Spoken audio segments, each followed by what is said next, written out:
full screen this guy. There we go. All right. Kind of started this idea to take a look at the quantitative defensemen. Standard in hockey. I'll show you in a few slides. Typically, you'll see a roster.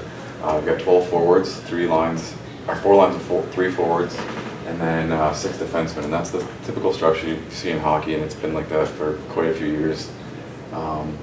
And I noticed, I think it was 2 years ago, Tampa Bay Lightning had run a structure where they were running only 11 forwards and 7 defensemen, and they had some success with it. And I was just kind of curious if this was something they had done more often. It was something I noticed in the playoffs.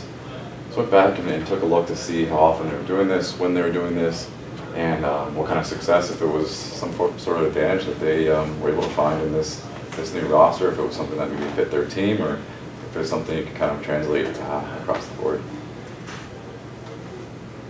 And like I said, here's the actually article. I got the idea with this unorthodox lineup, and again, it was the date here, so it's a 2014-15 season when people started to notice it. But as I took a dive into the data, it was curious to find what I found.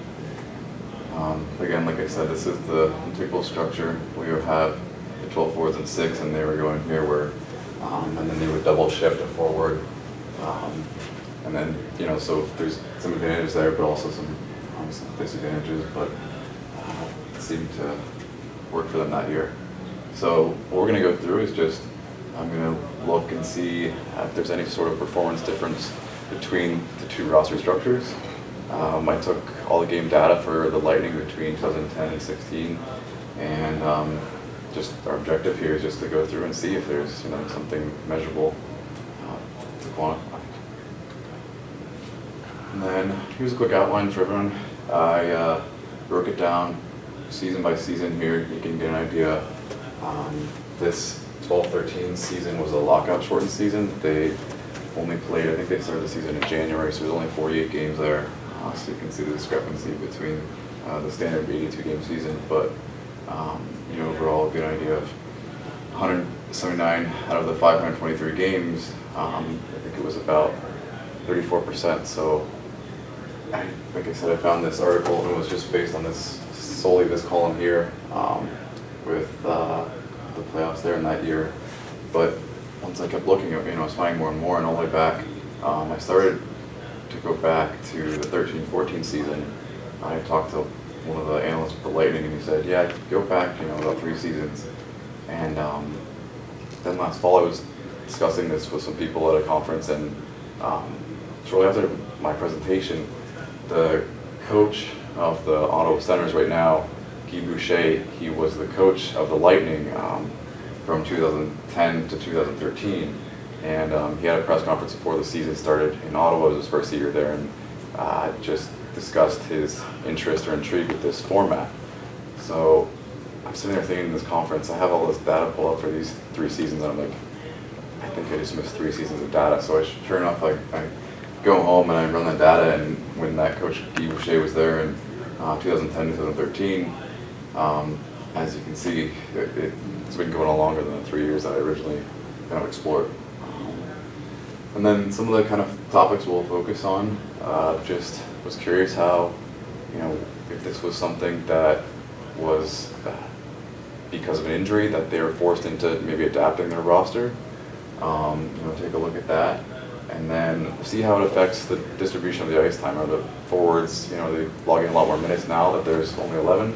How much does it help the defensemen? Is it really decreasing their ice time? Are they, seeing any benefit there? And then just going through some stats to kind of play it out and see, what can we find if there is that advantage. This chart looks a little bit confusing at first, but basically each line here on the chart represents a game. So through that 6-year span, there's a line for each individual game, and as you can see, it's broken down with the 7 defensemen on the bottom, and each game with 70s across here, and then the 60 across the top. And ironically enough, the only season I noticed it, where I picked up the idea, was right here in 2014-15. And as you can see, there was only a short period, concentrated area where they just run this structure. So, and that actually lined up with the playoffs. If we go back here, you can see in that same season, they hadn't run it all in the regular season. And we'll explore that a little bit. And like I said, so this is kind of what I was just referencing, and especially related to the injuries and maybe strategy versus a necessity. This, I'll post up 2 slides here with the injuries. The other 4, there wasn't a real direct correlation between injuries and the time period where they were using them, but I found it kind of interesting if you go up there to when they're using the 7D, and you come straight down, their top forward, Steven Stamkos, lines up pretty closely with that same time period. So keep that in mind. I mean, this is their top forward. He's just got a new contract last year, and one of the top players in the league. So it was kind of another interesting variable once I noticed that. And then look at, trying to look into the numbers. You're kind of thinking if their top players out, is it going to have that measurable advantage? I'm curious, or how that will affect things. And then again here, not as clear, quite as clear, but if you go this kind of section here, it was the second, I think it was the 20 through 40 games. There's also the chart here, it's put a key on it, but you can see the defensemen are in red and then the forwards in blue, and you can kind of see there a little bit of a correlation with those 7 defensemen lineups in that second quarter of the season. Kind of lineup where they had a big period of injuries as well. Definitely some contributors, but Stamkos, that top player there, wasn't affected in this series. But we'll take a look here. And then, like I mentioned, the time on ice, I was kind of curious if they're switching and they have an extra defenseman, how does that change the distribution of the ice time? And you can see here, it was able to decrease the overall ice time and distribute it a little more throughout the lineup. And there were certain games, they had a player, Nikita Nesterov, I think he's back playing in the KHL now in Russia, but he was more of an offensive specialist for them. So when they would dress him oftentimes, there were games where he would only get a minute or so of playing time, because if they were had a lead and they're trying to protect this lead, he was used in a more offensive specialty role for the power play, or when they're spending a lot of time down. So it wasn't quite as even across the board. There were definitely instances where, like I said, that 7th defenseman was almost like a specialty player, but for the most part, it was something that kind of helped decrease and kind of more evenly distribute their ice time. And then for the forwards here, wasn't sure how that would affect things with one less forward. They're going to have to double shift one player every cycle through the lineup, so I'm just curious how that would affect things. And you can see there's a slight increase overall in this boxing whisker plot here, where the median increases, the actual figures over there, about a minute, but overall the general range remains pretty similar. So as far as fatigue factor, it's hard to say, but there was no giant discrepancy between the two. And we'll start here, and I'll go through the stats with you. Some of you might not be as familiar with all of them, but the top section here is a stat called Corsi, and that includes, in hockey, a shot on goal is defined as any shot that results in a save or a goal. But with Corsi, Corsi includes any missed shots or any block shots, which a shot on goal would include. So I can increase the sample size and kind of change or allow you to analyze things in a little different way. And then going down through, we have Fenwick, which is this similar to Corsi, but instead of shots, missed shots, and block shots, it's only shots and missed shots. Block shots are not included in Fenwick. And then scoring chances, in this particular instance, I'm trying to remember the characteristics they were included, but a scoring chance, right now it's kind of can vary from team to team or analyst to analyst or even website to website. It's defined by certain characteristics, maybe the shot location, the distance from the goal, the type of shot, if it's a redirect, a rebound, a wrist shot, a slap shot, a one-timer, maybe the angle of the goal, if they're coming right straight down the slot, or if it's from an outside angle.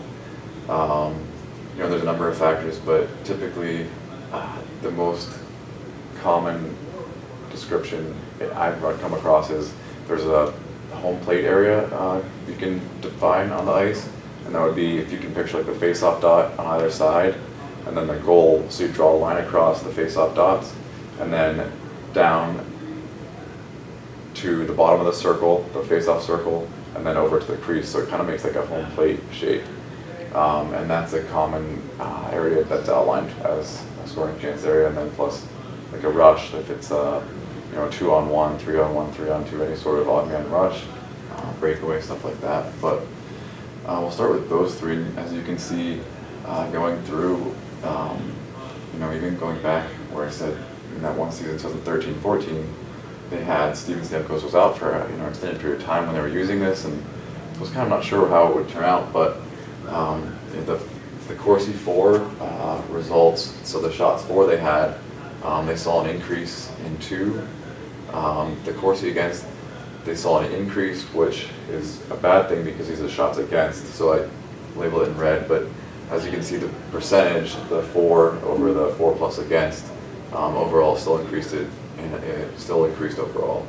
And then something else I was trying to keep an eye on going through was just curious how it affected the game and the style of play. So if you see here, I included the total Corsi, Fenwick, and scoring chances, and just curious how maybe the pace of play, if that's changed, throughout the different styles. If they're defensemen, if they have an extra defenseman that's more mobile and they're allowed to push the pace a little more, they don't have to worry about the fatigue factor if they can go distributing the ice time.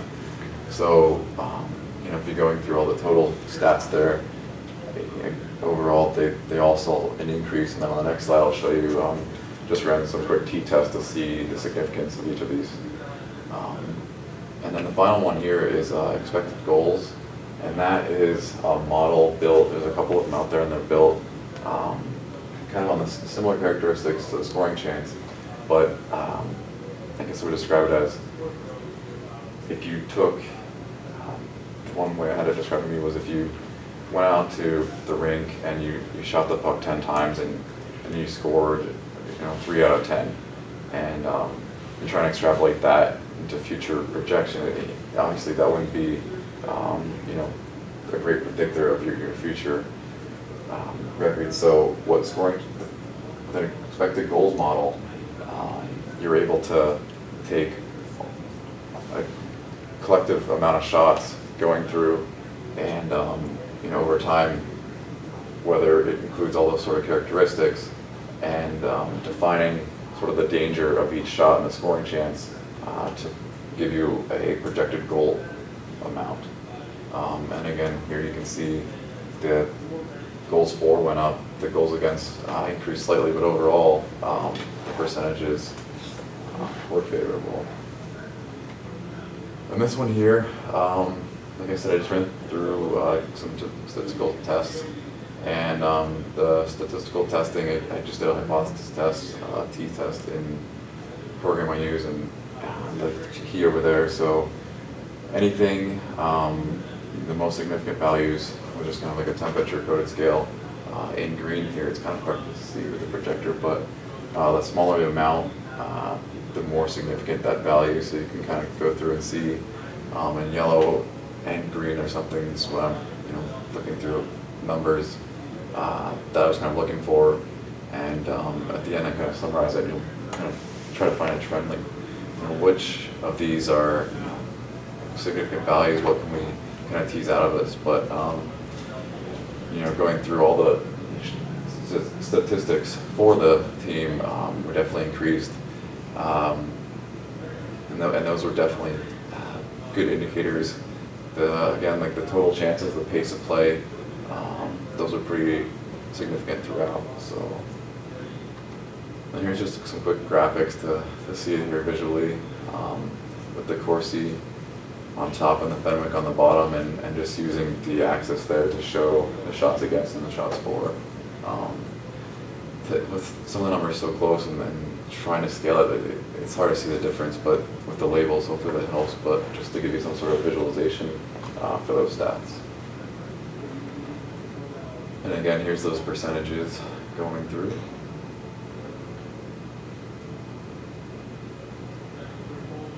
And then finally the pace kind of related statistics.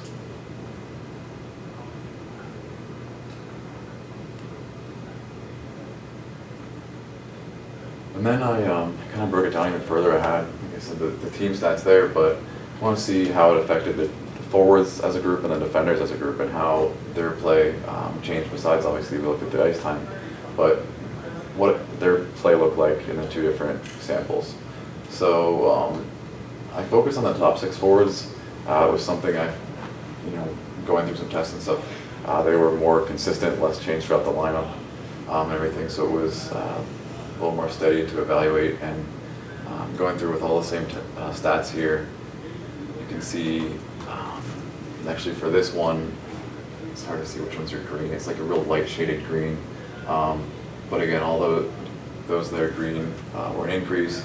If it's in red there, like the goals against, obviously that's not a good thing, so just coat it with a little red for you. And then down here you can see for the expected goals against for both the top six and the defense, they decreased, which would be a bonus. So, and again, here we go through some p-values to kind of show significant levels of each of these tests and the results, if the differentials are actually significant or if it's just some noise.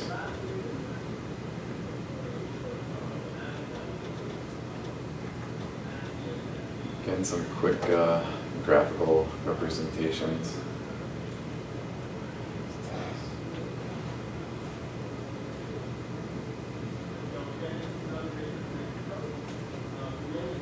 I actually have, I learned about this, I didn't remember it was Slido, but it's a presentation tool, and you can open up for questions, and you can punch questions through while they're presenting, and you can kind of thumbs up or thumbs down to kind of see who's interested in what, if it's a question that is coming up, so I could do it throughout, but I'm not going to use it for that function, but I did upload this table, all the graphs and tables, a whole slideshow to that, and I forgot to write the code down, but I'll get you the code in a second, and then some of the stuff I'm going through, if you want to take a look at it right away, you can.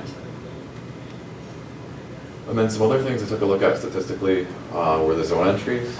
This is stuff that's more manually tracked, and there was a project in 2014. Coach Schneider went through and did all 1,200 games, and but for the games here we broke it down. There's a couple stats that I wanted to look at that have been found to be most important as far as predicting future success, and the 5v5 entry percentage would be, as you're transitioning up the ice, what your success rate was entering into the zone with the possession. And then entry can be defined as if you dump it in and you retrieve it, and then versus, or including carry-in, and then the carry-in would be separate, and the carry-in would be preferred and shown to be a little more stronger future predictor of goals. So you can see here it's the small sample size, it was just one season, but those sort of stats really received a nice boost with the 7 defensemen. And then here, the passing project, it's limited right now in the amount of games, but it's something they're doing another manual tracking project where Ryan Simpson has started, and they're tracking every single pass for every game, and they're trying to build as much data as they can. But what I was able to get from him right here, as you can see, was only 56 games for this season. But again, this A1 stat represents a primary pass setting up a shot, so it's the last pass before a shot, and then the SC is the last pass before a scoring chance shot.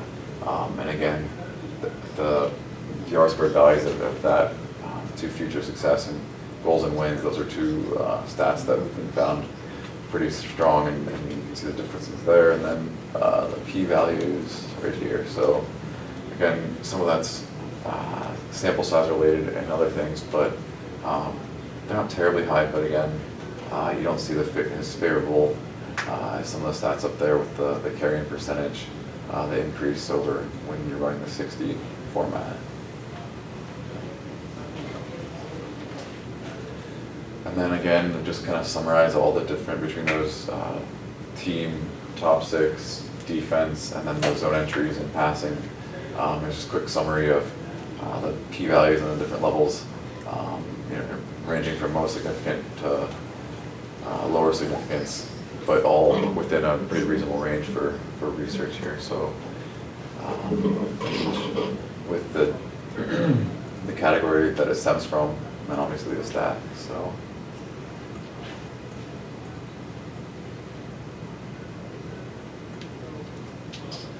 And then, as I mentioned, I kind of started off the project or the presentation where I only had looked into about 3 years of data, because I know Coach John Cooper was running this 7D format quite often.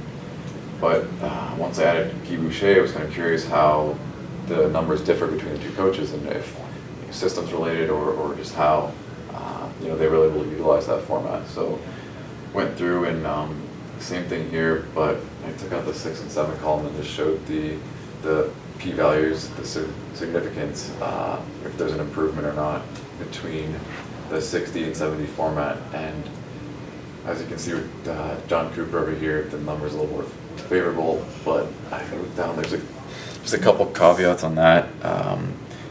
The teams with John Cooper, they made the playoffs 3 out of 3 seasons when he was a full-time coach, and with Guy Boucher, they made the playoffs only once. So, some of this we've taken into account is the quality of the team, between the differences here. But again, just a good test to kind of see, digging into this measurable advantage that we're kind of trying to find out.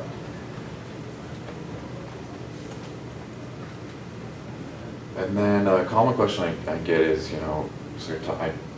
using Tampa Bay as an example, but are there other teams using this? Is it more widespread than just Tampa?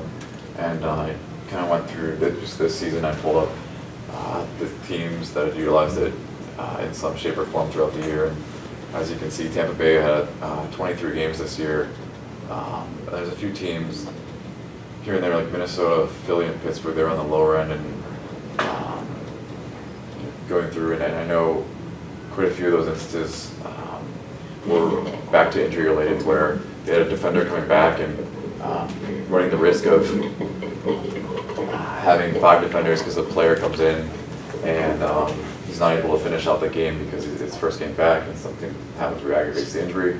So more often than not, quite a few of those teams have lower usage. Those were often related to that sort of injury strategy. So just to kind of give you a visual and an idea of other teams and if it's being used that often throughout the league. And something else interesting I found when I was trying to pull all these numbers, I got an error at one point. But 2 teams used 8 defenders for 1 game each.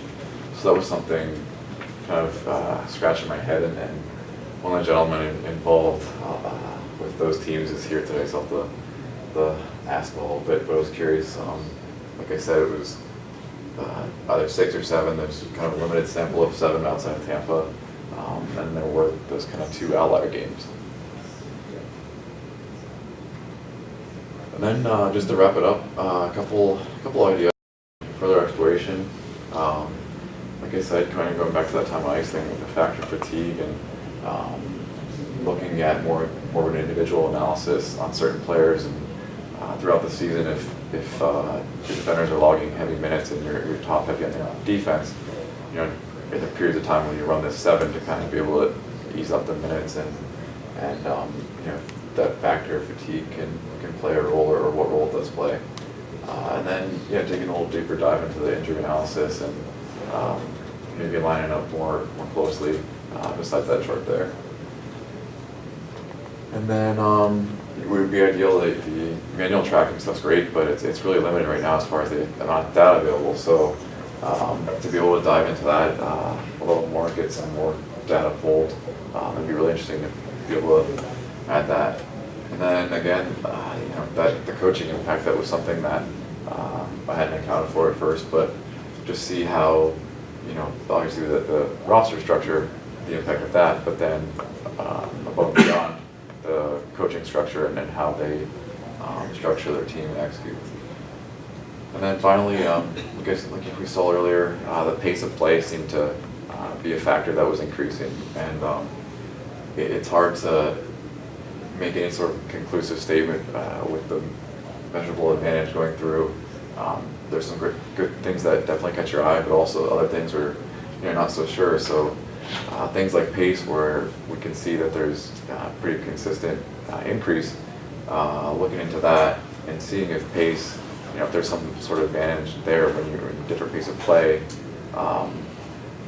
Intuitively, you would think if you can control possession and you're out shooting the team in a game with 30 shots versus 75 shots, as far as you like your chances a little better to score more goals with the greater pace. So something else to kind of take a look into. And then I was just kind of looking around and kind of talking to some people and sending out requests for thoughts and ideas and contributions. And I messaged Pierre Paget on LinkedIn the other day, and just his thoughts. And he was a coach in the NHL at Calgary, Minnesota North Stars, Quebec Nordiques, and I think Anaheim as well. And he was actually the GM with the Nordiques when they made the famous or infamous trade. They drafted Eric Lindros, and they made the swap that kind of propelled the Avalanche down the road with Forsberg and a couple others. So, but just interesting to hear his perspective. He's in Europe now coaching and involved with the Austrian national team, and something as far as getting that sort of offensive flair and then that sort of system. He's a big advocate of that and getting that sort of substitution. Overall, I'm just definitely an intriguing idea and concept to me, and something definitely look into more and see what comes up. It's hard right now with Tampa Bay being the limited team using this and trying to analyze it in that sense, but you're going to be able to break it down between coaches and different things. But overall, just the future impact and what we could use it for. And then again, thanks to everyone here and Scott and Diana who helped set everything up, and all the different sources and people along the way. I think that's it. We've got just a minute for questions, and we need to get into the next session. So okay. Anything pressing that anybody has questions for Eric on? I'll try to get that website up if you want to grab the slides. Thanks, everybody. Sorry to rush you through. Oh, no, that's okay. Got a lot of information.